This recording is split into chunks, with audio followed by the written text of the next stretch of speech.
Hi, Empress Justice here. If you'd like to check out daily readings, I've actually uploaded them. I've done it on time, guys. So, yeah.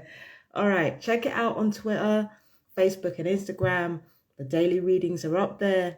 As for my full moon in Vishaka reading, it's coming out of the full moon now, but you should still check out those predictions. So check it out on Empress Justice Tarot YouTube. Um, yeah, that's about it. I also do occult essays occasionally and do astrological essays. Even though I'm called Empress Justice Tarot, I find myself kind of gravitating more towards the astrological and numerological side of things, or numerology side of things, if you will. So it's interesting to see how Empress Justice Tarot will kind of progress. But yeah, that's basically it. I'll leave the links in the description on my YouTube. Now, update on me. Since yesterday, yesterday afternoon, it was yesterday evening, I went down to the co-op. There was certainly a weird vibe in there because usually the same co-op employees that would be talking shit are no longer talking shit. And it wasn't even just them. There was a vibe in the air of people wanting to say shit, but not really saying shit, or trying to make up like they don't like me. This is the thing that gang stalkers or the handlers and controllers will do, right? They'll tell the perps to like give me a dirty look or try to intimidate me, and it doesn't work, so they'll try something else. And sometimes they'll kind of try to create an uneasy atmosphere to get me to give a shit, but I really don't, because at the end of the day, again, if people say I'm the mad one, then I'm not in control of what people who call themselves, and the other doctors who call themselves sane do. I'm not in control of those people. So they are in control of their actions, and they're also in control of mine, because they already took it upon themselves to say that I was crazy. And, they already took it upon themselves. They're the same ones, not me. So they already took that responsibility on themselves. I ain't got to take it on. So when I walked through that co-op, you best believe I had my head held high the entire time. Like, internally, I felt more at peace than I have done in a long, long time. And all I had to do was just, because the thing with me is that when people try to tell me that I'm not good enough, or that, try to make me feel like I'm not good enough, or try to puncture emotional wounds, then I kind of go above and beyond in a bid to try to prove, you know what, I'm not crazy, I'm not mad, I'm not this, I'm not that. And I think that's where I fell down. Where I fell down is trying to prove to these people that I'm not ugly, that I'm not crazy. Hey, my internet is not working that well. I'm going to have to switch the mobile data on. I've done that. But I've been, for the longest time, like, as a young person, trying to prove that I'm not crazy, I'm not this, that, and the third. And if I couldn't prove it, then I would try to bully people into not saying that about me. And when I decided not to do that, and I decided to kind of say, you know what, if that's how you really feel about me, that's how you really feel. But understand that there are responsibilities to being the more favored in society. You want to feel like you're superior because you're white, have it. If you want to feel superior because you're a man, have it. You want to feel like you're superior because you're so-called sane, have it. You want to feel superior because you're straight, have it. But understand that when you take it upon yourself to say you're superior, you're also taking it upon yourself to have the responsibility that comes with being superior. That means if anything happens to me, guess who's responsible? And everybody's going to say, oh, no, that's not true. Everybody's responsible for their own behavior. Let me prove it to you. If everybody's truly responsible for their own behavior, why do we have police? Why do we have doctors? Why? And I know you're going to say false equivalency. Why do we have professionals put in place specifically designed to keep the peace? If everybody is responsible for their own shit and the sane are not responsible for the crazy, why are all these measures put in place to begin with? So if I really can't say that these people who pretend to be saner than me are really not responsible for what happens to me, if I really can't say that, toss out the police. Toss out mental health institutions. Toss them out and let's see what happens. Let's see how responsible people truly are.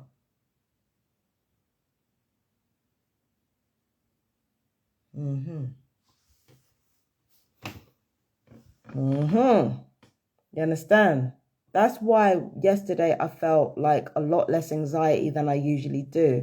Because for me, if you're going to take that responsibility, then you're going to take that responsibility. It's as simple as that. And whilst I will never be as sick as people try to make me out to be, I will never be as sick as people try to make me out to be. I will never be as, as crazy as people want me to be, or as crazy as people will make me out to be. I'll never be, the crazy monster that everybody wants me to be. But at the same time, being attacked like that all the time has made me realize I don't have to prove shit to nobody. If I wanna have my fucking mental health symptoms play out for everybody to see, I can have that. I can have that. And while that's happening, everybody who said they were more sane than me and who took the opportunity to be ableist as fuck, they're the ones who are responsible if anything happens to me. So, when it came to the co-op now, going back to the co-op, when I came outside, there was this, I don't know, this ready salted girl was basically saying, oh, isn't she mad? I'm like, what? I'm sorry, I'm laughing about it now. Like, at the time, it was just like, I didn't give a shit. I was just like, that's annoying. Went on with the rest of my evening, and I was kind of surprised at the effect that they had on me. None. Because it was like, there's nothing more to say. They've lost. There's nothing more to say. I'm crazier than you. That means you got the responsibility of what happens to me if anything goes wrong under your guidance, under your care, under your word, under your this, under your that. You are responsible. Like I said before, them hate crime laws against disabled people, they're in place for a reason. Police are there for a reason. Mental health is there for a reason. If you ain't responsible for your fellow man, them fucking systems do not need to be put in place. I know you're out here thinking that those things give you the right to brutalize people who are different to you, but trust me, it does not give you that right.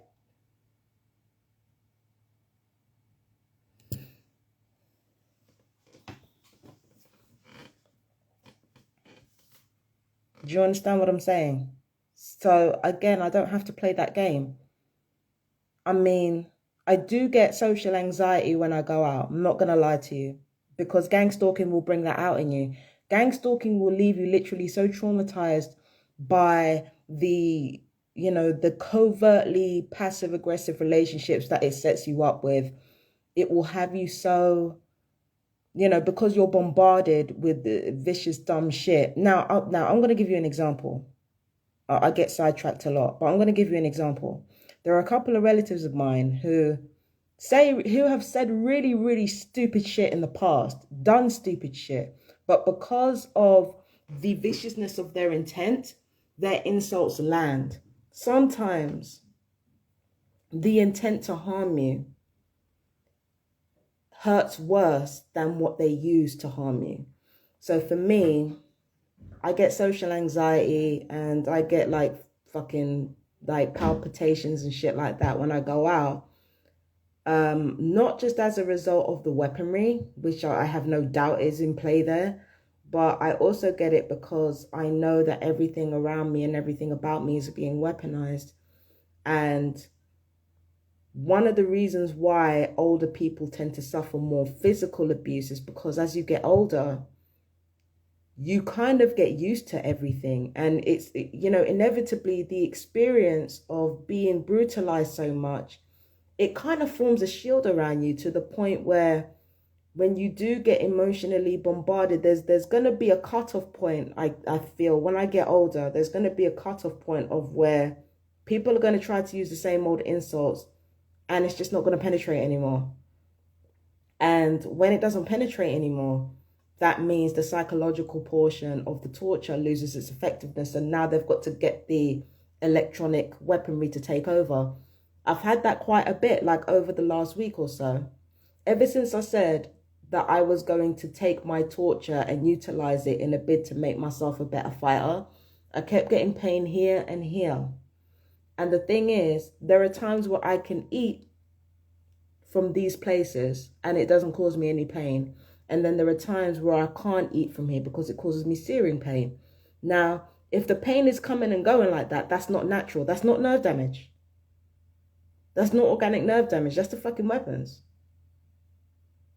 So this is exactly what I'm talking about when I say, as you get older, it becomes water off a duck's back eventually.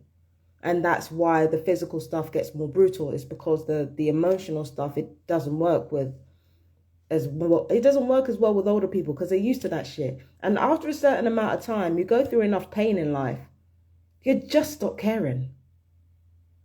You just stop caring. You just stop caring. So it's like, and older people are in pain pretty much all the fucking time.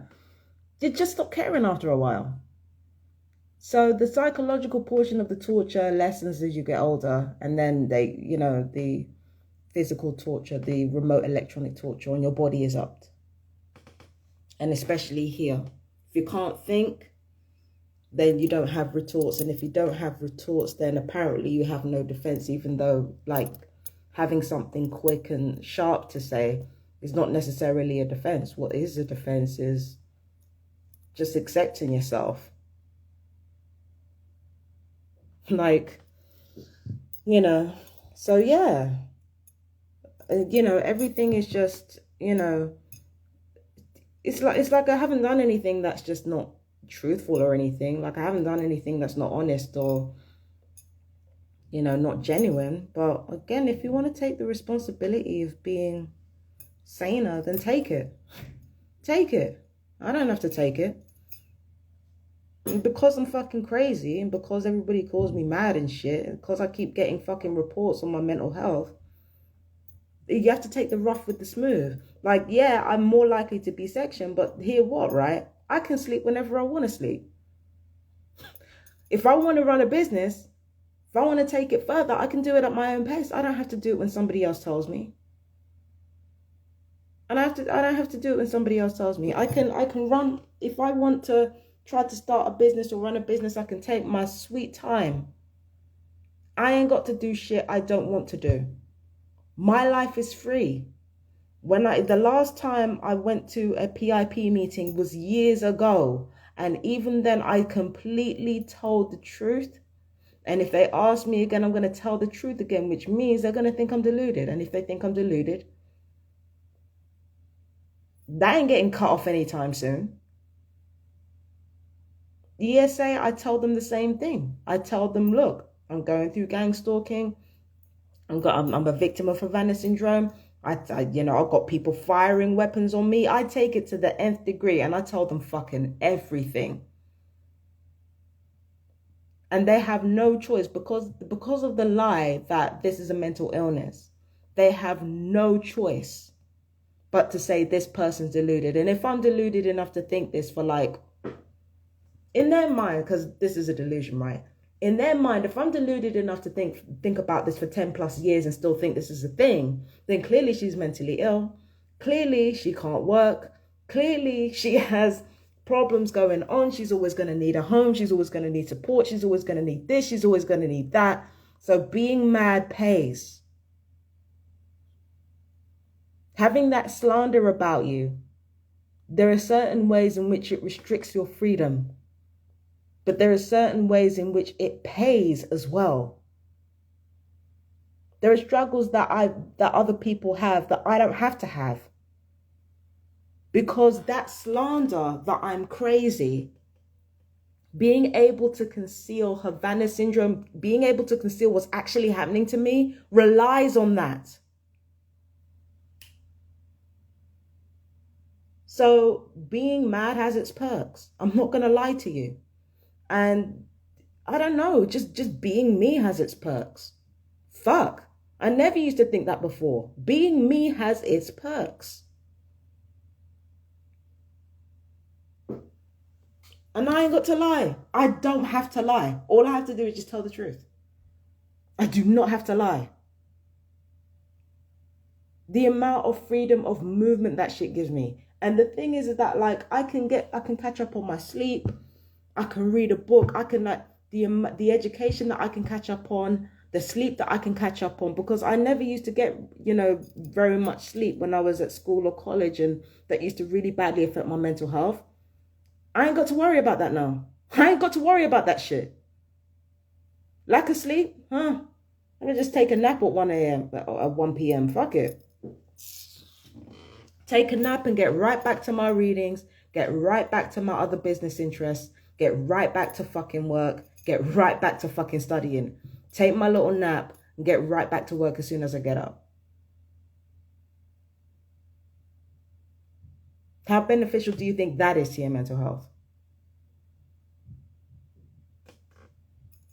And again, as for the suicide attempts, that is, once again, that's forced.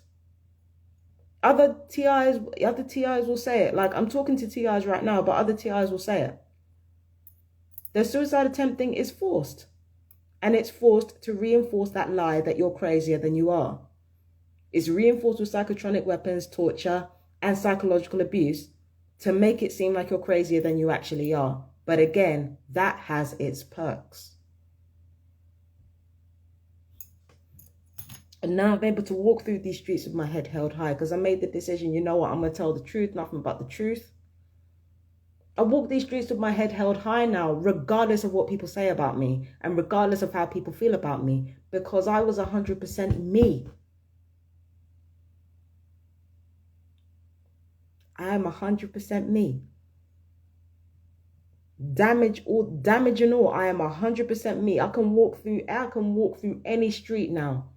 Head held completely high. You understand? Because I am 100% myself. And if people want to weaponize that, they can weaponize that. I accept it.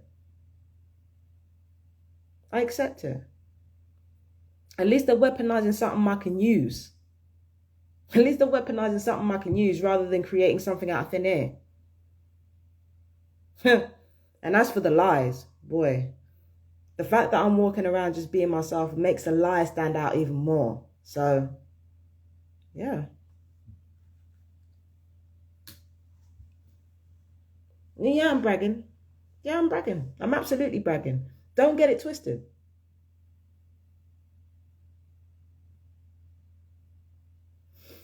Anyway, enough with the brag rant. I gotta go. I've got stuff to do today, or honestly, I'm just making stuff to do because I'm not trying to do nothing all day.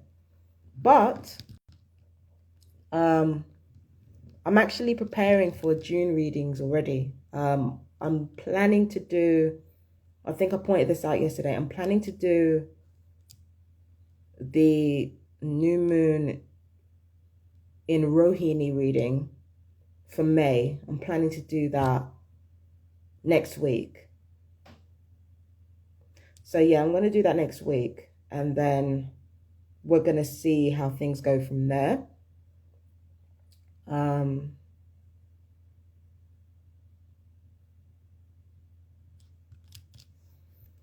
Yeah, so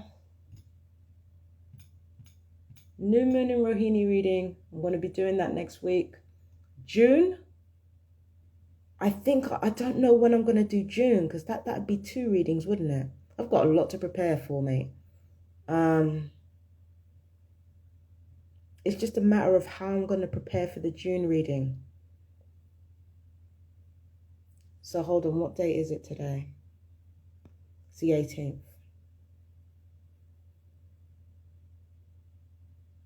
I might just do it on Friday. I might do it tomorrow or on Friday. Now, I've got to warn you, you might have to prepare for some noise pollution, but luckily it might not pick up on this phone. So yeah. And luckily I'm going to have my timer with me this time. I'm not going to have no slip ups because I love that. Listen, man, I love that full moon reading in Vishaka. But baby, I got to keep things short. I cannot be talking for 3 hours straight, my guy. I'm so sorry. I can't do it. But anyway, I love you guys. Take care, my fellow TIs. Peace and blessings. I apologize for the sidetracks and the rambles. But you get what I'm saying. You get what I'm saying, right? All right. So I love you guys. Take care. Peace and blessings. Bye-bye.